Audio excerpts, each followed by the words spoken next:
The patient's response to a drug is driven by the exposure and the intrinsic response. The exposure refers to the amount of drug in the body available to bind to the pharmacological target.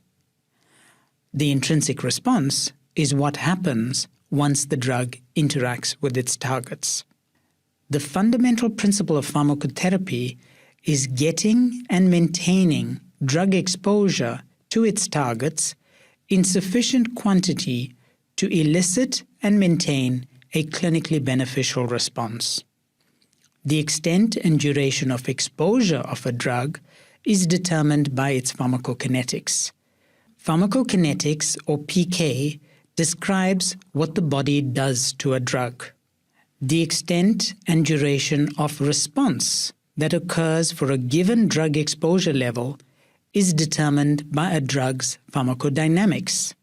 Pharmacodynamics, or PD, describes what the drug does to the body. PK/PD is the language of drug action and provides the grammar that will translate dose into response. PK/PD determines the shape, extent, and variability of dose-exposure-response relationships in a drug. Hence, the better we can characterize and understand the PK/PD properties of a drug, the better we can characterize the dose response of a drug. So what happens when a drug is administered to a patient? The PK or PD time course is also referred to as the longitudinal response. On administration of a single dose, the drug concentrations will initially rise and subsequently fall as it is absorbed into the bloodstream, distributed around the body, and ultimately eliminated from the body. This rise and fall of drug concentration is generally followed by a rise and fall of the pharmacological response. This sometimes has a delay when compared to the rise and fall of the drug concentrations. On repeated administration of a drug, for example, say once every day, drug concentrations in the body will rise and fall or fluctuate with each dose taken as the drug is absorbed, distributed, and eliminated. In many cases, with each dose, the concentrations will rise and ultimately reach a plateau where the fluctuations within a dose interval after each administration are similar. At this plateau level, the drug concentrations are said to be at steady state. The steady state level for a given drug depends on the dose and dosage interval.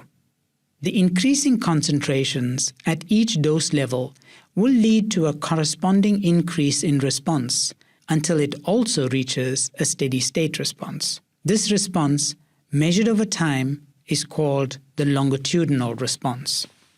These two graphs look at the longitudinal response across different doses. On the left-hand graph, note how, as the daily dose is increased, the steady-state plateau concentration increases. Each colored line represents a different dose, black being the highest dose. The increasing steady-state concentrations lead to a corresponding increase in responses over time until steady state is reached.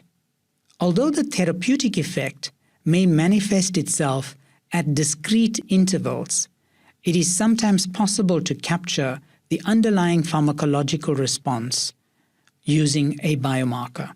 This can facilitate the dose-response characterization for difficult therapeutic endpoints. Osteoporosis treatment is one example.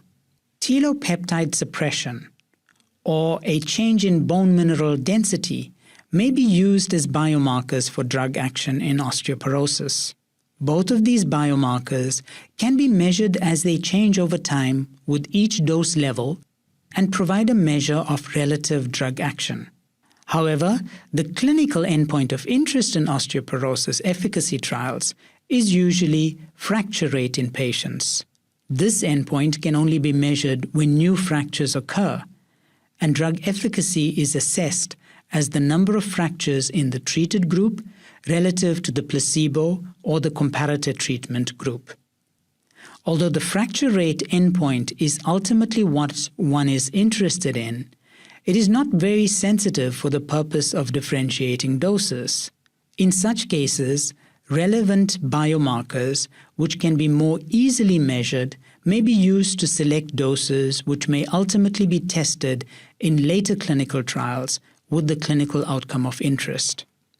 Typically, the longitudinal dose response is captured at a discrete time and is referred to as the cross-sectional dose response.